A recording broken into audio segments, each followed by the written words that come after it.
sponsor here at Nkosi Talk Shows, Find Your Own Voice, a lead from within.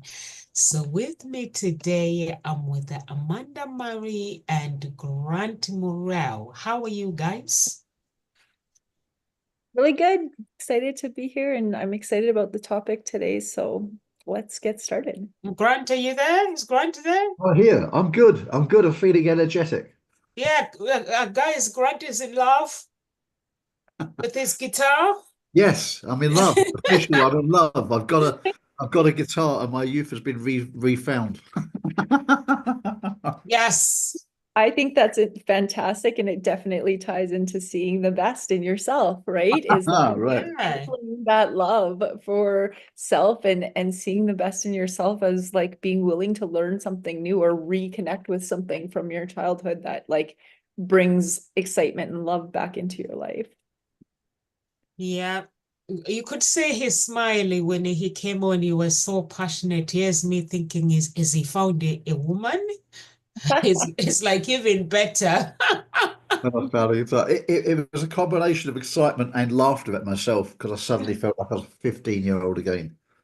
But you have a laugh, guys. Yeah, living at home with my mother and my sisters telling me to turn that noise down. I think it's fantastic. Yeah, that's awesome. So the topic today, guys, is seeing the best in people. You guys have seen the best in Granted today, potential versus problems. So in our daily interactive, we often face chaos to we often face a choice to focus on a person's potential or their problem, whether in friendship, romantic relationships, family, or professional settings. This perspective can shape how we connect, encourage, and influence others. So, Grant, you chose this topic. Would you mind to actually share with our audience what was Yeah, thank you. the motivation behind it, please? The motivation behind it was a conversation I had with some musicians at the weekend. And we were talking about various people that we knew. And there was one guy, and I said to the other musician, that guy is great. I'm a pretty happy person, but he always cheers me up when I see him. And the other guy agreed, yeah, he's like a ray of sunshine. Everywhere you go, all the time, to everyone, he's totally friendly, enthusiastic, and wants to meet you. And I saw a picture of him and his girlfriend, and they looked like a couple of rock stars walking across. And I took a photograph and sent it to him. He said, "Thank you, dear friend." Yeah, that was his answer. "Thank you, dear friend." And I don't know him that well. He's a very nice guy. And I thought, if only people were more like him, what a great place the world would be. He's just a ray, and he's not been without his challenges, this guy in the past. So he's a good guy. And I thought, he's the kind of person who goes around and just sees the best in everything. And then I started thinking about people. Well, if you just go around and see the very best in people and seeing their potential versus seeing the problems in people, wouldn't the world be a better place? Because after all, we all have things we're good at, right? And we all have things we're not quite so good at. So while it's kind of good to try to fix the things you're not good at, but while you try to fix those things, you're probably not going to be a world-leading champion in those things you're not very good at. Probably not. There's no absolutes. But you're probably going to be better at the things you're naturally skilled at. So this also reminded me of a conversation that I had to someone who's no longer with us, who was a great person in some ways and kind of agitating in other ways. And we were all speaking about it. And we said, dear, love the person we do, but I try to remember the good. And again, it led me back to thinking about looking to see the best in people's potential versus the problems. And this is how the idea came together from these sort of 2 or 3 different situations.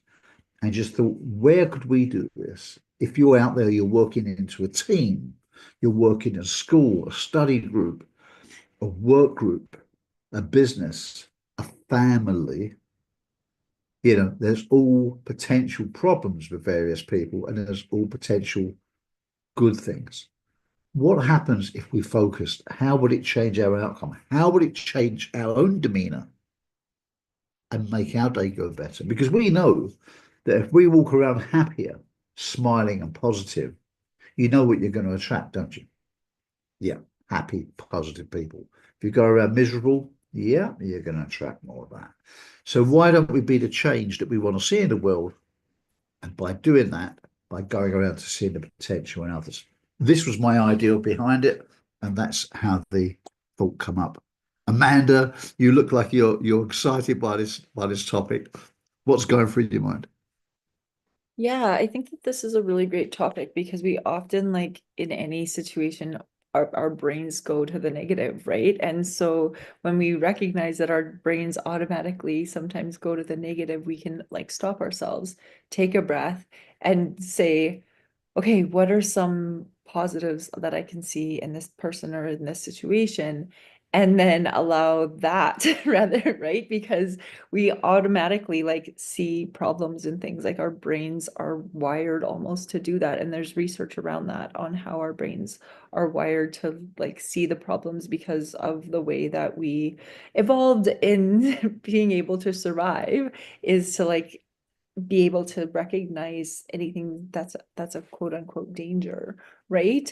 And so we're wired to see the problems, and if we can take a breath and reset and be like, okay, now I've seen that, how do I look at that as a potential, or how do I see the best in this situation? And I think that's something that when we take a breath and we stop and we recognize, or if we even like take a breath and we recognize how we're feeling that day and how we're showing up, then our outlook changes and our perspective changes. And even in the classroom last week, I've been meaning to make a little TikTok video about this, but in the classroom last week, it was like mental health day or mental health week in Canada. I don't know if it was mental health week where you guys are, but it was like a mental health week focus in schools last week, and in businesses and stuff too. And so one of the things that we did was we had this like mindfulness kind of day at the school, and we got all the kids to pick an activity that they wanted to do that teachers were offering, and they went to different classrooms and they got to do the activity that they signed up for. And so my activity was on perspective, and we did perspective photography, and we picked words that were like mindful, whether it was like joy or focus or mindfulness or like compassion. We had like a bunch of words that they could pick from, and we're like, I want you to go out onto the playground and take a bunch of pictures focusing on whatever word it is that you chose. And then I want you to look at it from like different perspectives too. Do you want to look at it from a bird's eye view? Do you want to look at it from a worm's eye view? Do you want to look at it from like our view? And how even taking that exact same picture, standing either from a bird's eye view straight on or a worm's view, gives us a very different perspective of even just an image. And so we talked about how even like pictures can portray meaning, and how we can go out, and even when we take a picture, if we're focusing on a certain word, can we portray that focus through the pictures that we take, and what we were trying to convey. And it was a really interesting project, and the kids loved it. And we brought it back, and just the pictures that they took looked like professional pictures. Like one of the kids took this picture where they like laid on the ground and they took a picture underneath this little like bridge that we have that just is like out of the school onto the playground. And it's like there's all these rocks underneath, and they took it from a worm's eye view, and it just looks like it could be a picture in like a magazine or something. It was amazing. And it just would never think to like lay on my stomach and take a picture of like underneath the footbridge, and just that perspective of beauty that it gave looking from the ground. It was amazing. And so I think when we like try to see the best in people, it's also like taking a step back and like looking from a different perspective. What do you think, Nomza?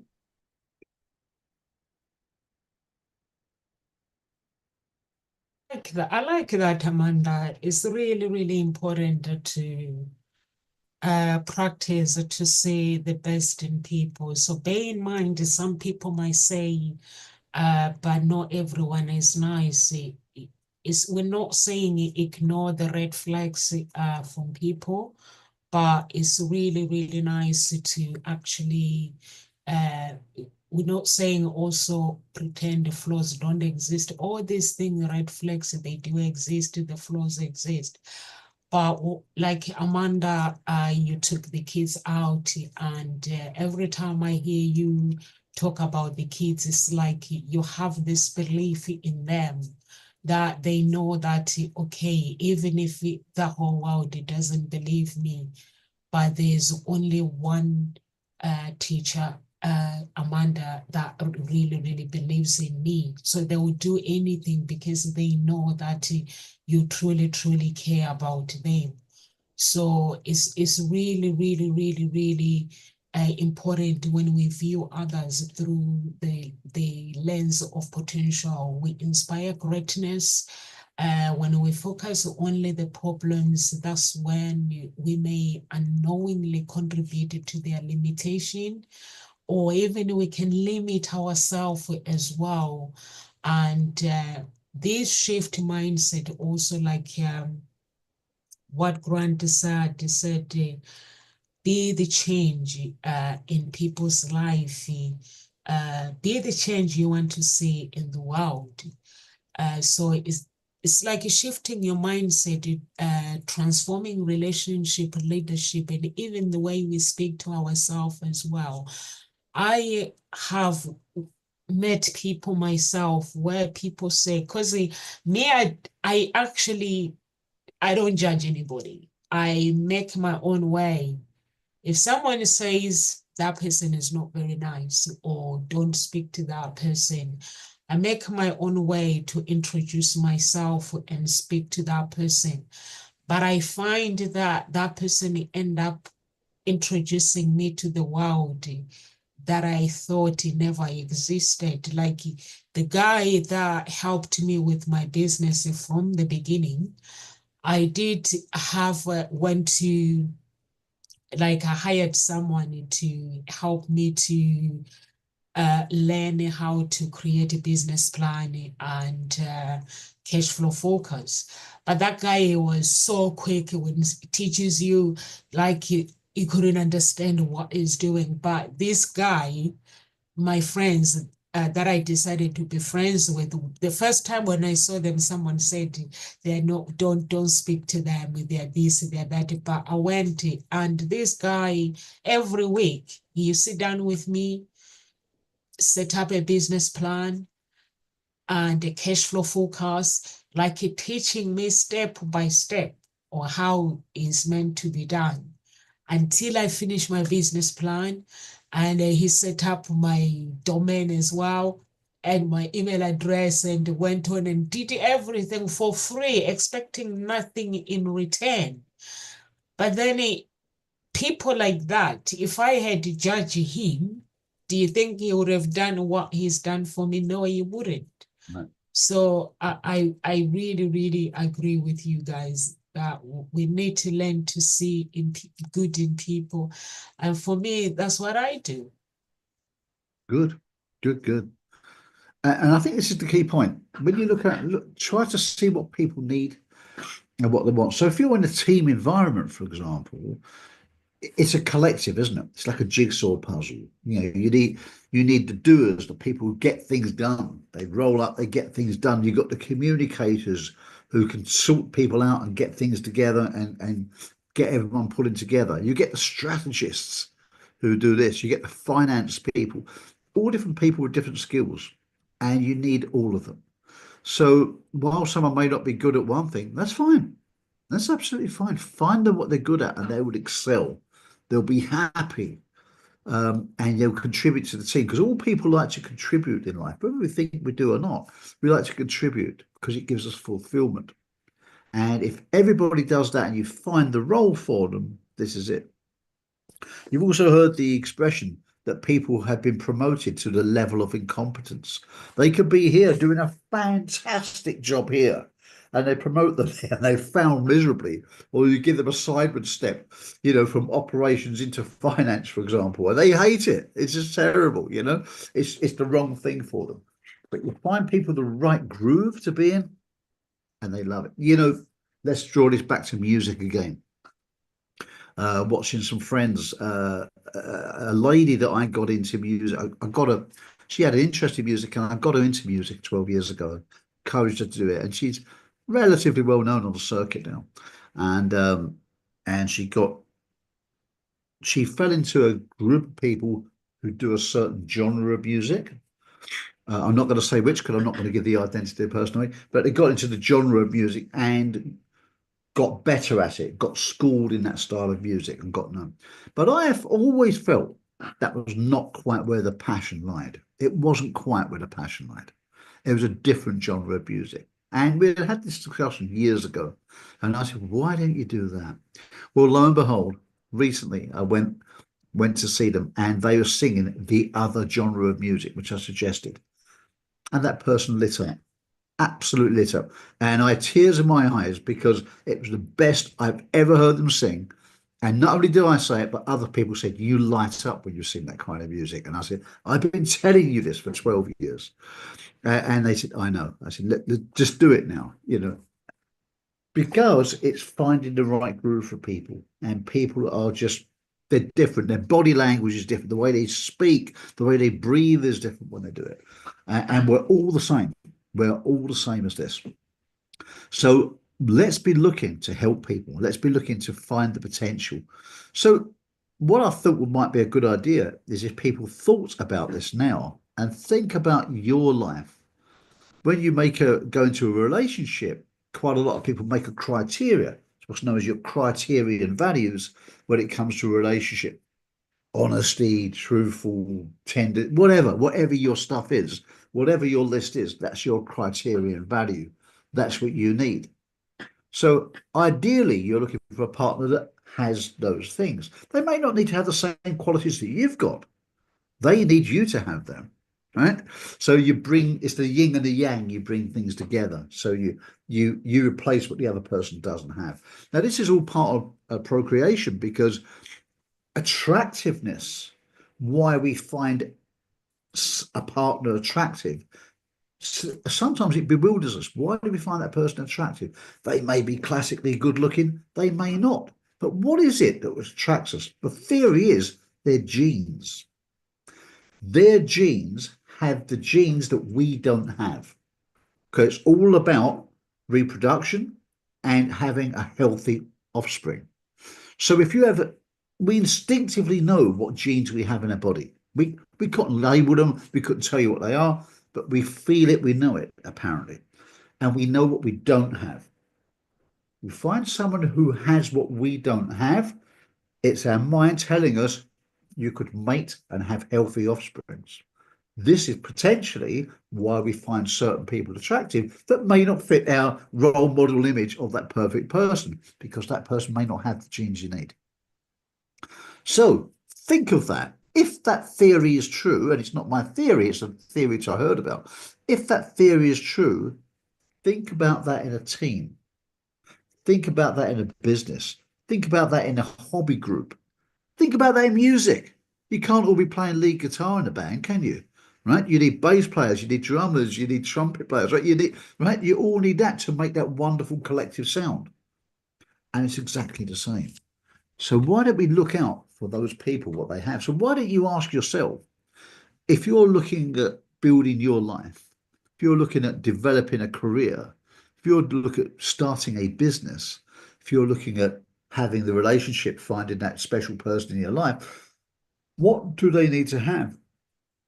Now, the person who you're sitting on the sofa opposite, you may think, but they haven't got that.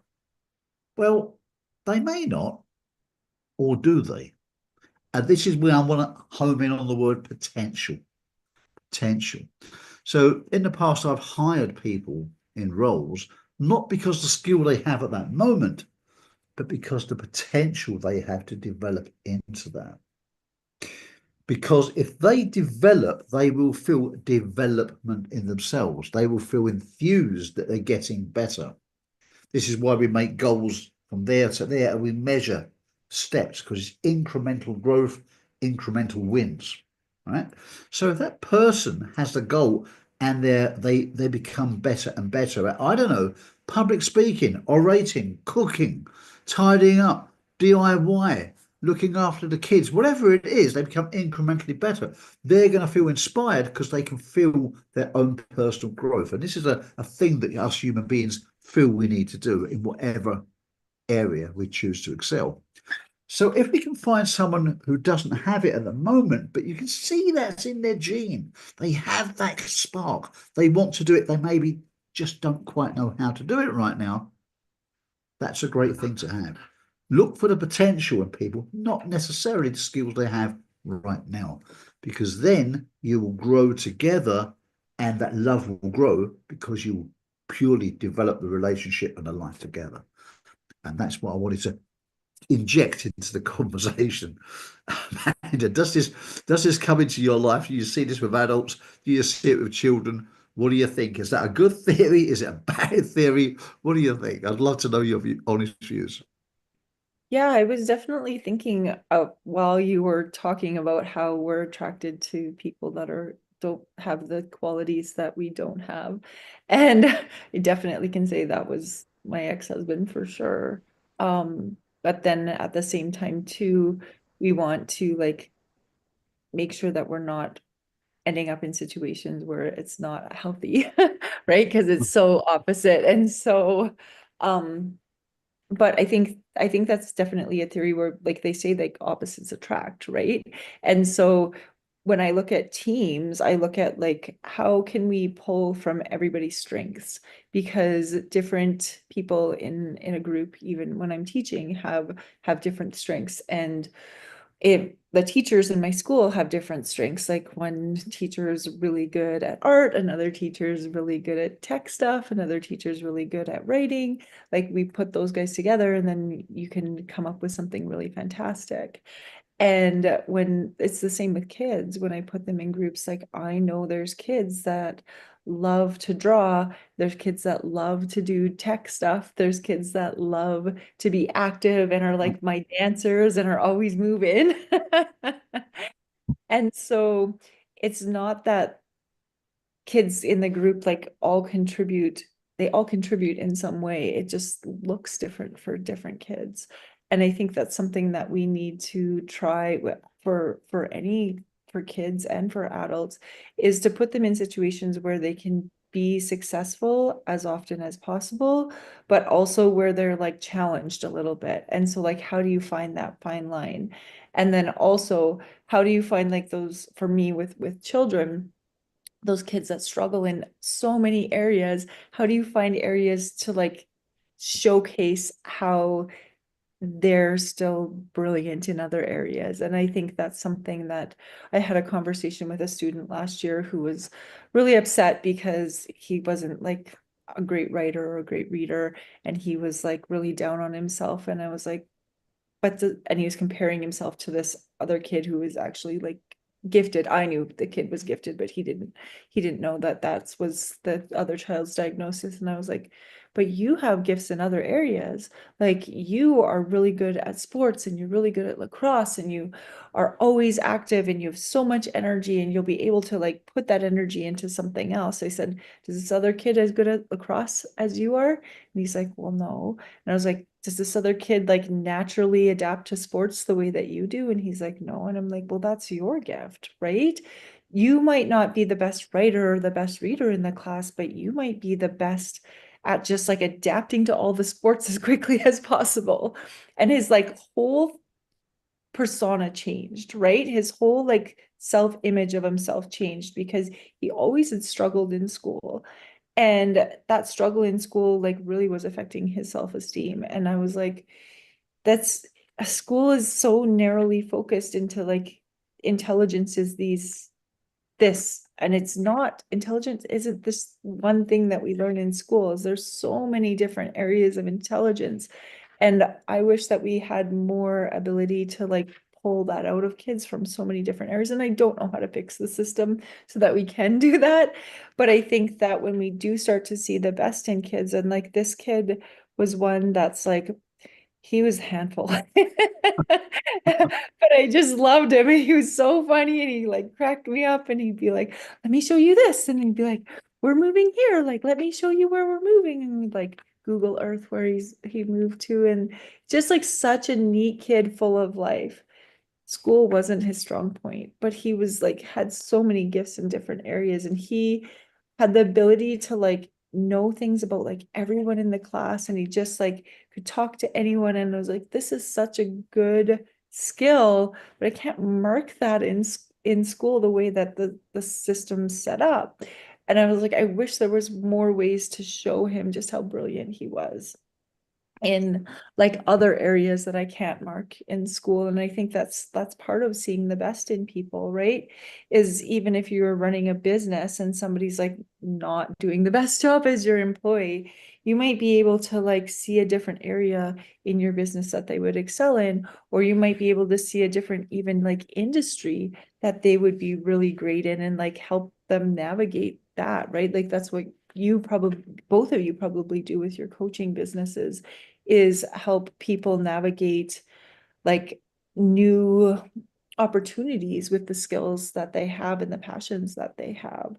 And so I think sometimes seeing the best in people is maybe even seeing an area that they're really struggling in might not be the space that they're supposed to be in, and that you like see that potential in them in all these other areas.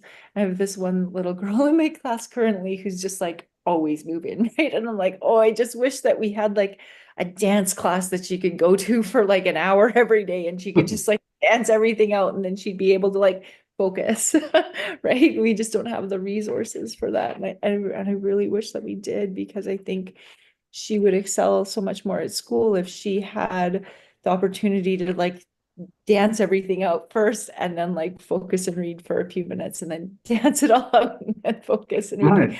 I don't know, but it would, I think, be brilliant for her. I think people need these things, right? They need it. And I think to bring out people's potential, they do need this. People need that recreational break, be it whatever it is. And it's I can't, I've mentioned before the Pomodoro effect, right? Yeah, where you work for 25 minutes intently on something like that. You don't take any calls, you're just working at the keyboard, whatever it is you're doing, or you're filing you're filing or cutting that piece of wood, whatever it is you're doing for 25 minutes, then you must take a 5-minute break, right?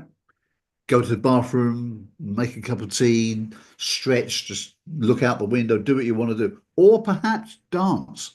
Whatever your thing is, do that for 5 minutes. And there's a female trainer and speaker who I used to follow her work online, and she spoke about this subject once. And she spoke about when she was at university with her friends, they'd be studying for the exams and working, and every like hour or so they would stop and have a dance break, and her and her friends would literally just dance for about 5 minutes and then go back to the studies. And I thought that was the idea of it. Not that I particularly want to dance every half an hour, but the idea of just doing something different, breaking it up, refreshing it, it's good. Because we are energetic human beings. We need to do things. Some people, probably you're one of these, Amanda, take books away from you, you probably wouldn't function, right? You love reading. Yeah. Reading. Yeah, I read every day, every night to go to sleep. If I wake up in the middle of the night, I just start reading. I'm always reading. So yeah, it would so you need a little bit of a reading break. You need time to refresh, recharge, and put your thoughts in. That's how you work. That's how you operate.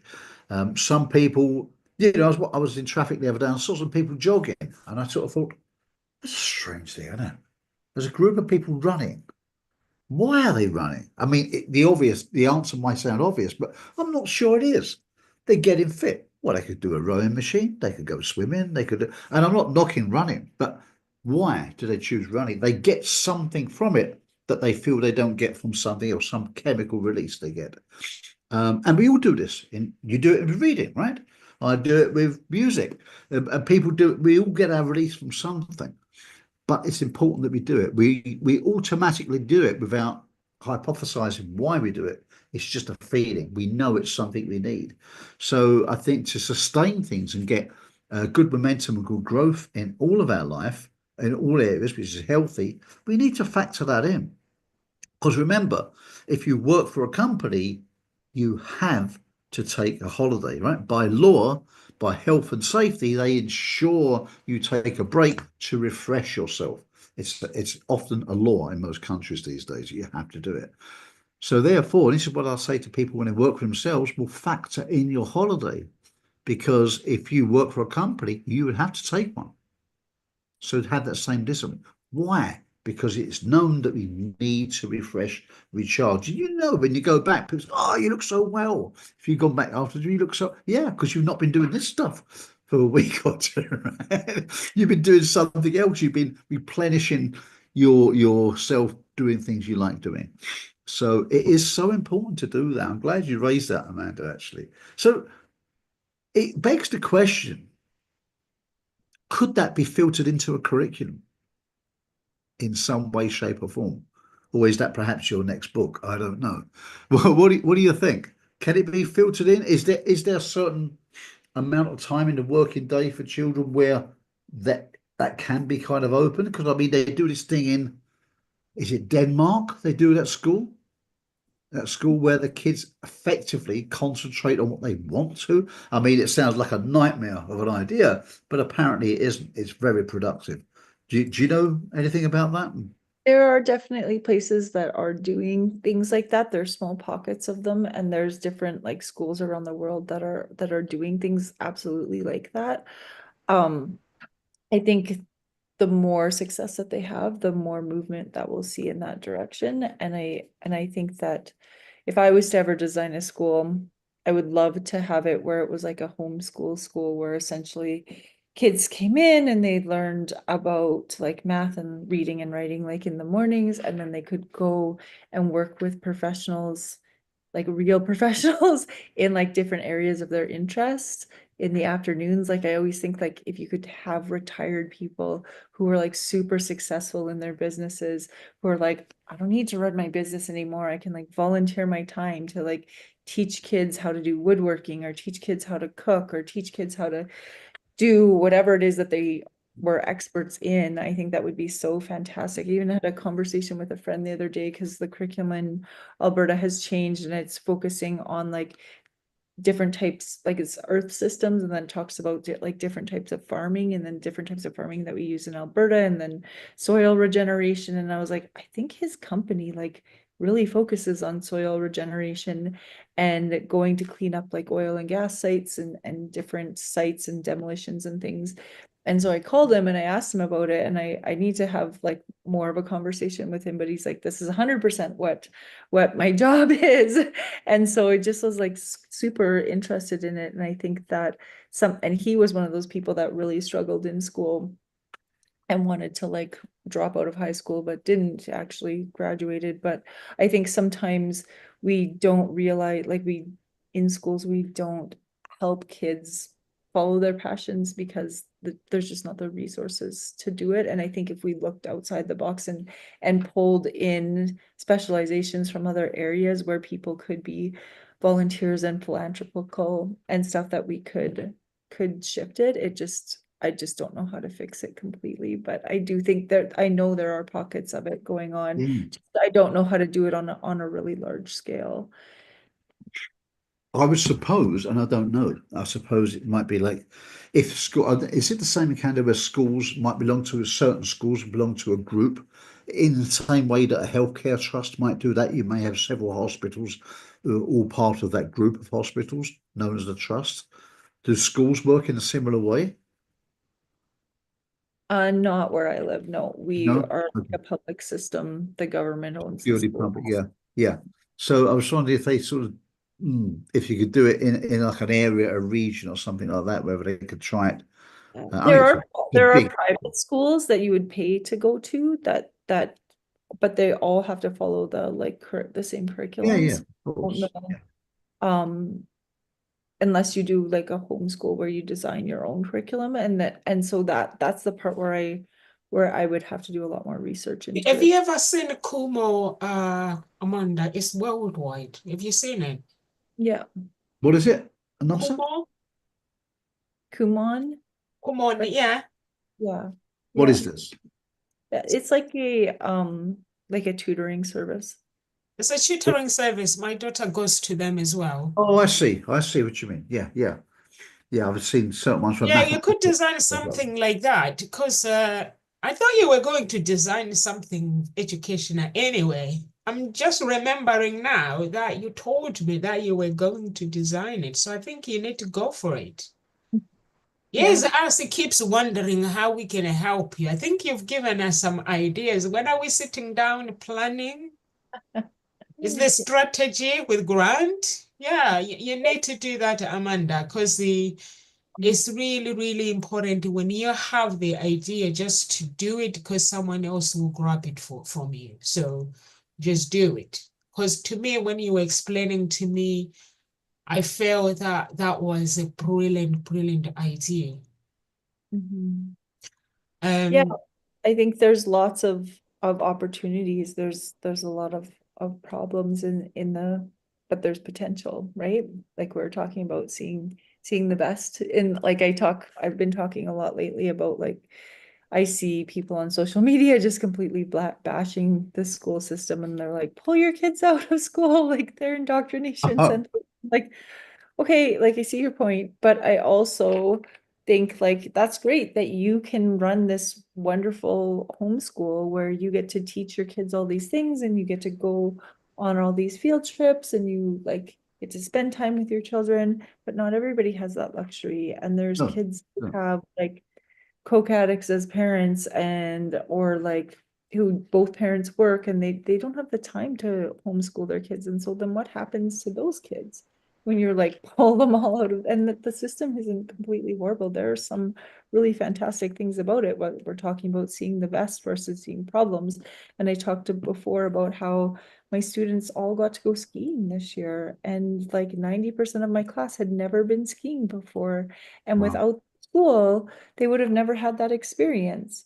90% of the class, and we live so close to the mountains. And so like seeing the best in the school system is like the system that we have, right? Does it have problems? Absolutely. Is there a lot of really great things going on? Absolutely. A lot of the really good things going on are small pockets focused are from like the enthusiasm of individual teachers or individual principals, but there are some really great things going on. But I do think that it's important to question things and to think about like what is it that society needs, and then also like how do we create the best citizens for tomorrow that are like skilled in the skills that we're going to need in the next 10 years. And we don't know what those skills are with things, technology and everything changing so quickly. And so how do we like educate people for tomorrow? We don't know what that tomorrow is going to look like. If you looked back like 20 years, did you ever think that AI would be at the point that it's at by the No, time no. we Right. were here? Like what we have in that capacity is amazing. I remember watching the Jetsons as a child, and like they could like FaceTime people in the cartoon. And I was like, wouldn't that be amazing? That's so cool. And like, here we are. I'm talking to Yeah. you guys. You guys are in Europe and I'm in Canada.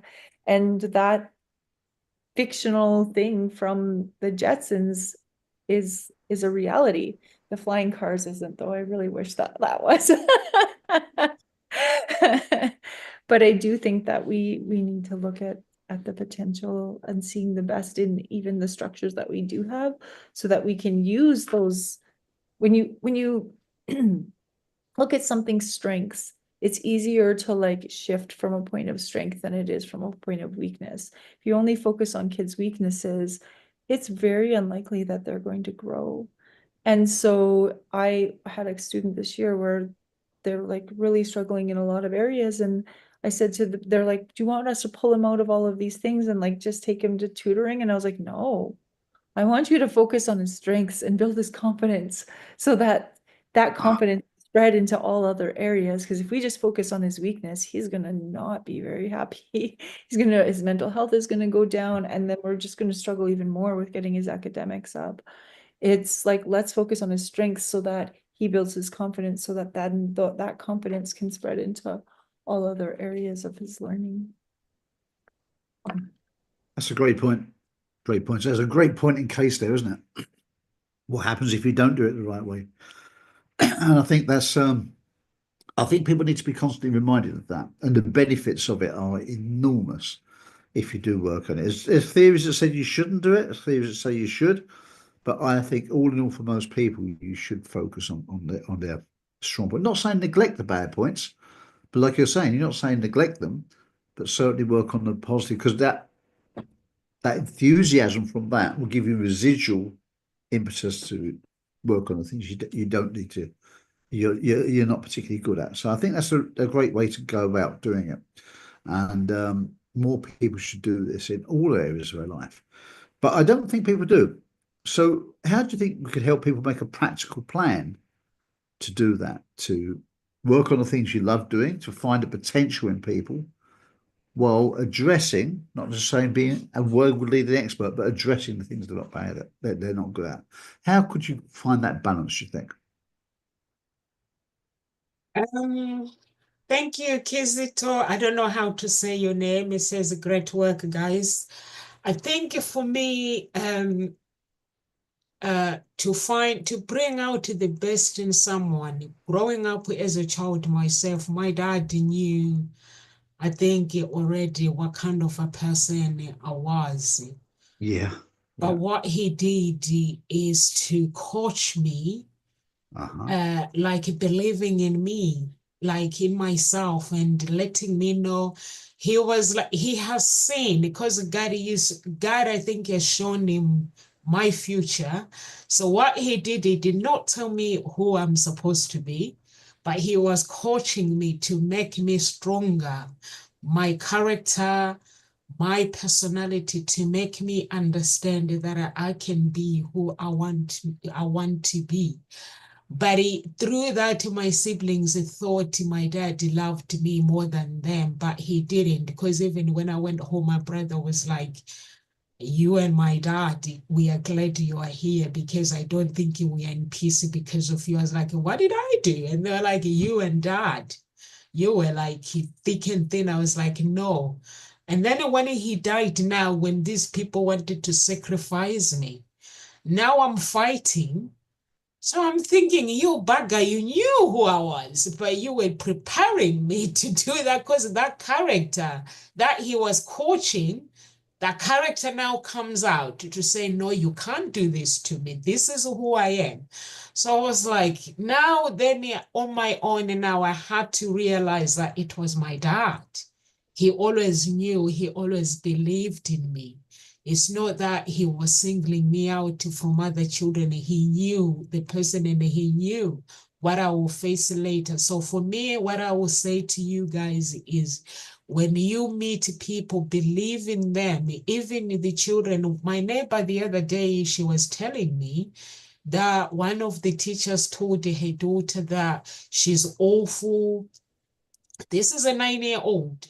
She's getting told, she goes to school to learn, and the teacher tells her that you're awful, you're never gonna be a good reader, you're never gonna be this. I was like, what now? She was like, yeah.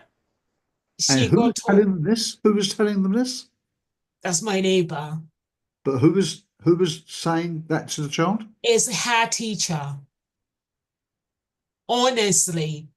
I've Was had this day and age? I've heard the speakers saying this, what happened to me, but I looked at her, I was like, please tell me you're joking. And she was Yeah. like, no, sir, I'm not. And it affected her child, because she ended up being like behind, because she's caring that I'm not enough. So what is the point for me? But it's not really, I think it's nice to see good in people than to it's just to build people to say, I actually believe in you. It's like my children, whatever they struggle with something, I always tell them that you're great. Just keep doing things. Keep doing things. And my daughter will come back and say, oh, mommy, by the way, you'll be really, really proud of me. I managed to do this. I managed to do this. So I think it's just believing a child and understanding that we all have greatness in us. I don't believe in damn thick people. I don't believe in that. I don't believe in it. I was talking to one of the girls in the office. Her dad is there. They're Uh-huh. working there. And then her dad says, oh, she's not starting because she's very thick. Even her, she knows. I was like, what now? Yeah, I was like, she is thick. And mostly it is English people who do that, Grant. Yeah. I have heard it, I must admit. I've heard it. Honestly, I hear parents, I go to the playground and they tell me, oh, my daughter is not capable of that because they're not, we're not this in our family. I'm like, oh my goodness. I mean, I understand to some extent parents may not want to put the children under too much pressure. I kind of get that, but there's a difference between giving them realistic goals as opposed to saying they're thick. Because in my life's experience of seeing children and adults, I have never met anybody who's completely stupid. No, And I've never met anybody who's completely intelligent either. We're all a combination. Yeah, I'm very bright at certain things and completely useless at others. And I think I'm just like everybody else in that extent. I think some people have more of a wide interest range, and that helps them learn. Some people are great at concentrating, and Mandy, some people are great at harnessing information and passing exams. Some people are way better at doing it than passing exams. People are different at various skill sets. I know a guy who's a very, very strong academic. I mean, incredibly. I mean, thirst for knowledge is everything. He goes on so many courses, learns so many things. Will never implement any of them. No, but that's not his goal. He just likes learning information. Nothing wrong with that, but that's what he does. But there's other people who know far less, but implement more and get further. But he's advanced in his own career of what he does. People are just different and they excel. But as I say, I've never met anybody who is completely stupid. It's a terrible thing to say to people. Well, I think it really depends on like what you're focusing on. Like I remember when I was a kid, my one friend's dad was a heart surgeon and like one of the best heart surgeons in the country. And yet he couldn't even cook Kraft dinner. Right. Like she literally would be like, he can't cook anything. Like he will burn Kraft dinner and it will be awful. But like most brilliant in his area of, right? But like something that's like pretty common sense for like most people was like difficult. And I always laugh at that, like her view of her dad, like this like brilliant doctor, but then she's like, he can't even cook Kraft dinner. Like I, just I have to tell you this that, that years ago I had a girlfriend, and one of her friend's fathers was an airline pilot, very accomplished airline pilot. And sometimes, they were young girls going out, and Dad would give the girls a lift. And I said he was a dreadful driver. He was a terrible, terrible driver. He couldn't drive to save his life. He had a license, but he couldn't wait to get out of the car. But yeah, he could fly airliners brilliantly. Yeah. That always made me laugh.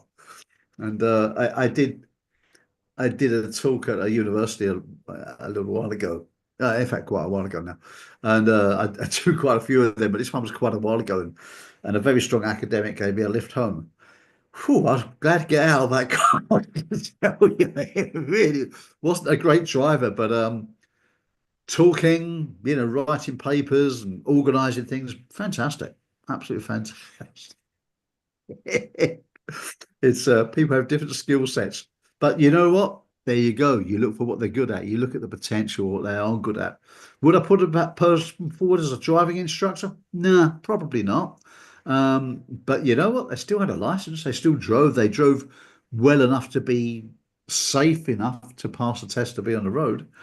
So yeah, that was okay. It was okay, but certainly not going to make a career of it. Um, But you know what? It's a strange thing. I mean, I've spoken all, today about potential, but potential sometimes relies on people's desire. Some people could start off relatively disadvantaged at a certain thing, so they're not showing obvious potential. Yet enthusiasm itself can often be the potential.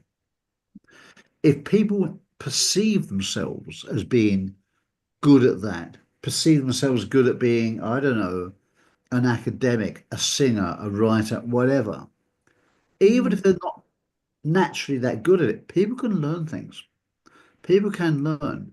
And while I do think a natural skill is a great thing, it often allows you to excel, people can be very good. In the world of training and coaching and business, I always remember there was a lady who said the part she hated was selling because she was really bad at selling. I kind of guessed what was going to happen, knowing her character, potential. She set about learning how to sell. And she set about it in quite an academic fashion and looked at selling and became pretty damn good at it. And she was really pretty rubbish at the beginning, and that would be her own words, not mine. She was pretty rubbish at the beginning, but became really good at it because she'd learned it, because she knew she needed to learn it. She didn't put herself under pressure. She just applied herself to it and learned. So she had that potential of learning and functionality. So some people have that. So it's not always having a natural skill that stands out that gets you there. It really isn't. Sometimes it's tenacity is your skill that will get you there. Application, dedication. Some people learn. I mean, Amanda, you knows people learn for fun. Sometimes, if you can gamify things, you can have fun, and it's a great way to learn. Maybe it's that way, and that is the potential that some people have a way to have fun or to systemize or to learn how to do it. Some people cram things and do it for 16 hours and then crash after. Some people don't. They'll do it for 2 hours and then stop and go and do something completely different. As we said earlier, they'll go and have that extended dance break or something. But they do that regularly. They plan from way before, and they would do that and do it in a very easy manner. A very smart thing to do, I think, if you can. So that could be their skill set. But all in all, I think if we look at people, we understand who people want to be. That's a really important thing. If you understand what the label they would like to give themselves, not necessarily the label they have, but the label they would like to be themselves: good mother, good father, good friend, good teammate, great carpenter, great web designer, whatever, if they desire to do it, if you can show them encouragement and a path to follow, a system, quite often people can achieve wonderful things, even if they're not obviously skilled at it in the beginning. And I have suddenly remembered a part of my school report, and it was about sports. I was fairly healthy and, could run around and fairly good, but not interested in sports. Played football, soccer, as some people may call it. I wasn't interested in. My mates were nuts about it. I wasn't. And I think the report said, despite Grant's, lack of natural skill for football, lack of interest, it should have said, because of that, but he is a great team player. And that was my skill set in the team. I could run really fast. No one could really get past me with a ball. I could slow the opponents down quite well, so much so that the people who are half good at football could catch up and I could pass the ball to them. That was it. That was my skill set. That's how I learned. And it was freezing cold in winter, and I realised that running kept you warmer. So I ran like hell and get warm. And that's how I applied myself to sport when I didn't particularly like it. So I found my niche, if you will, within that. So everybody has potential and skill sets in certain areas. And I think it could be a great thing if we'd start off with this week, but go forward. How could we find potential in other people? How could we find a place for them to display that potential and develop it so that they get fulfillment they're happier people to be around, which brings out the best in us too. So sometimes it's a question of helping other people to help us. So how can we do it? And that's how I would like to finish today from my point of view, and say we could take it as a personal challenge to go out and do that in our lives, our careers, our businesses and relationships. Amanda, what do you think? Yeah, I really like that of like putting it as like, how can I help, right? How can I help? How can I be of service is such a great space to be in and a great mindset to be in. And I think that like opens up a lot of doors for people is when we can ask how we can be in service to others is such a wholesome space to be in. It's a way to solve problems and see potential. Awesome. Yeah, I agree with you guys. I think we have to give ourselves homework to find potential in people. Me, I already say good in people. I just believe the people that they're capable of what they think they are capable of. I've watched people that sometimes they tell you that I don't want to do this or I'm not good enough, but then you push them. I watch my children. Is that planting the seed to someone and then you leave them and then they become the best of who they want to be? So that is really, really important. So guys, we have two groups. If you're watching us on social media, Nkosi Talk Shows and Unique Billionaire Mindset, please do go join those two groups and be part of Nkosi Talk Shows family. YouTube, please do follow us on YouTube and follow Grant on his social media and Amanda. And if you need coaching, please do go to our website, www.hseia.coach. It will give you option on where you need to go based on what you're looking for. And live with grace, everyone, and God bless. I will see you guys tomorrow.